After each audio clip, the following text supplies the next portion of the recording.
Beau tout neuf proposé à partir du 1er septembre sur W9 et qui sera également diffusé en Belgique. Un concept dont il vient de faire la promotion sur X. On regarde ce qu'il dit. Mes chéris, J-30 avant la première sur W9 à 18h45. Petite info, il y aura comme avant pour démarrer 9 chroniqueurs à la table. Parmi ces 9, il y aura 5 anciens et 4 nouveaux. Faites vos jeux. Le reste du concept reste pour le moment secret. Aucun détail n'a été donné lors de la conférence de presse de rentrée du groupe M6, c'était en juin dernier.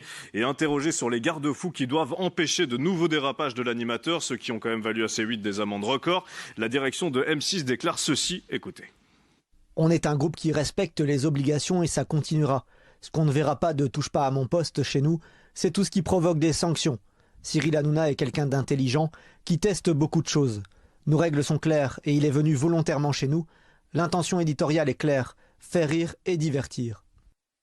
Voilà pour le thème du thermomètre. Vous avez chacun vos ardoises devant vous. La question ce soir n'est pas de savoir si vous aimez Cyril Hanouna ou non, mais plutôt, est-ce que vous pensez qu'il a vraiment changé, qu'on ne fera que rire et se divertir avec lui? Vous répondez par oui ou par non. Je vais me tourner vers la première personne. Bon, là, on va laisser Didier Leb qui n'a mis ni oui ni non, qui est dans l'inconnu.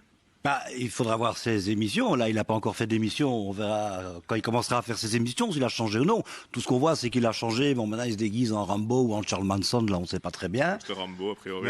Mais, bon, toujours mes chéris, maintenant, toujours le même truc. Ça, c'est sa marque de fabrique. Oui, mais bon, est-ce que ce gars va vraiment changer alors que finalement, ce qui a fait son succès, c'est tout ce que lui reproche le CSA, en fait. Hein. Ses provocations, ses fake news, ses intimidations même, etc.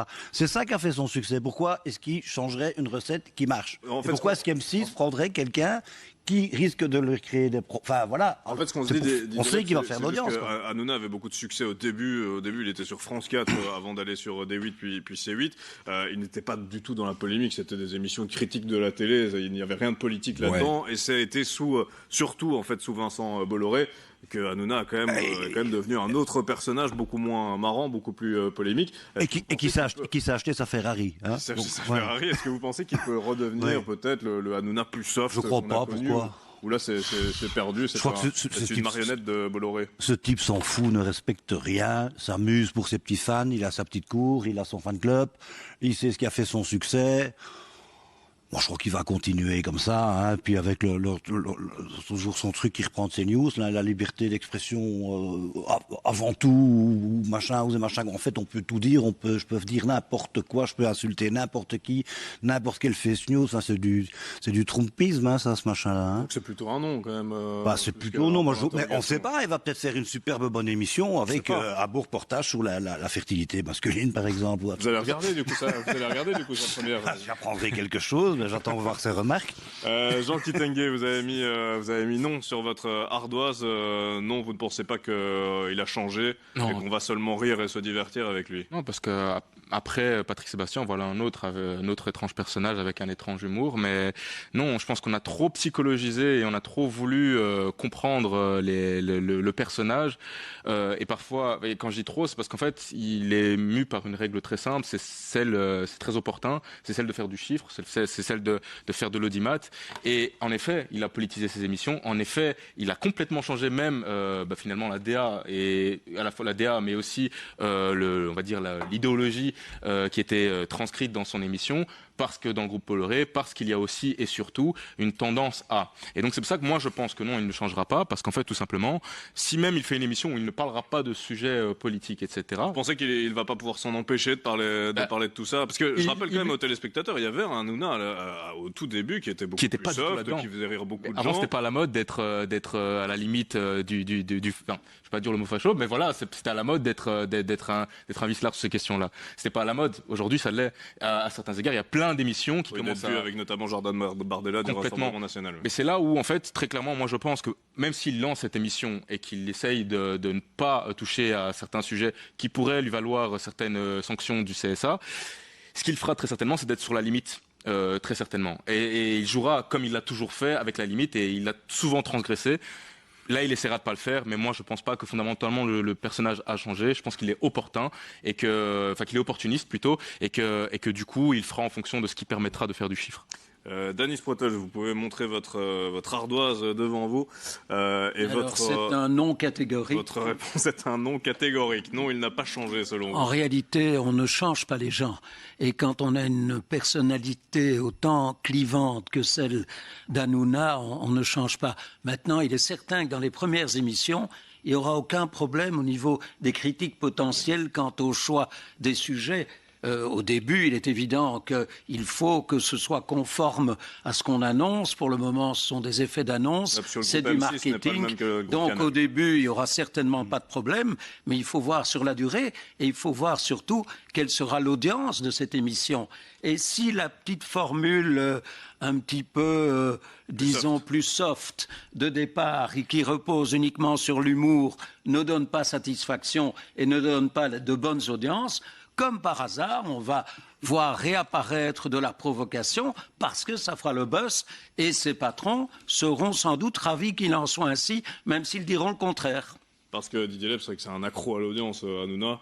Oui, mais je vous avoue que je regardais pas ces émissions, mais j'ai déjà vu j'ai vu toutes les polémiques qu'il a engendrées, hein, tous les trucs. Et puis bon, la chaîne CNews en France et le groupe Bolloré, excusez-moi, mais c'est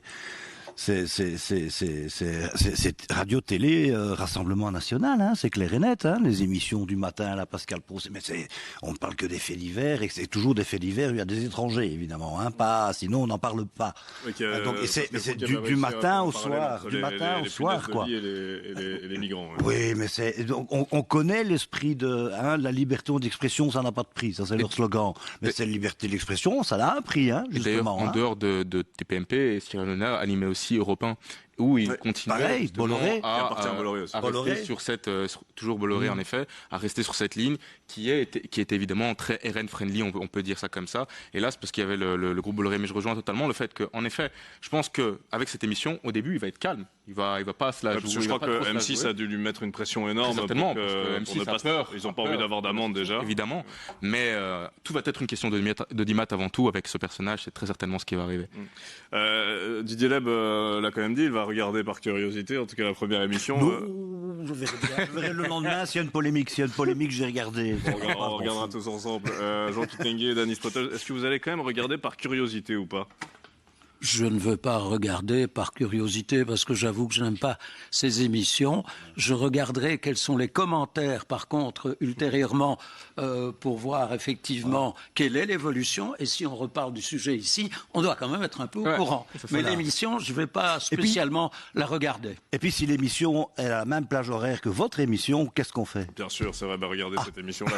Alors, il ne faut pas oublier également qu'à partir du moment où il y a 5 participants qui sont les mêmes que dans les émissions précédentes, vous n'allez pas avoir un vent nouveau nécessairement. Hein. Quoique ça dépendra de Cyril, parce que là, pour le coup, il y a pas mal d'enquêtes qui sont sorties sur la pression qu'il mettait sur ses chroniqueurs, qui étaient au final des yes men, et s'il se permettait de contredire un tout petit peu en coulisses, mais c'était une enquête, hein, à voir si... Il y a eu des enquêtes, effectivement, de compléments d'enquête. En coulisses, on les engueulait bien comme il fallait. Mais moi, personnellement, j'ai jamais regardé. Curiosité, Non, mais je tombe souvent sur les extraits que je regarde du coup, mais non, je vais pas regarder. Je regarderai uniquement si Didier Leb va comme chroniqueur, là oui, ce sera intéressant pour l'analyse. Je resterai surtout sur les paroles corporate de Didier Leb, qui est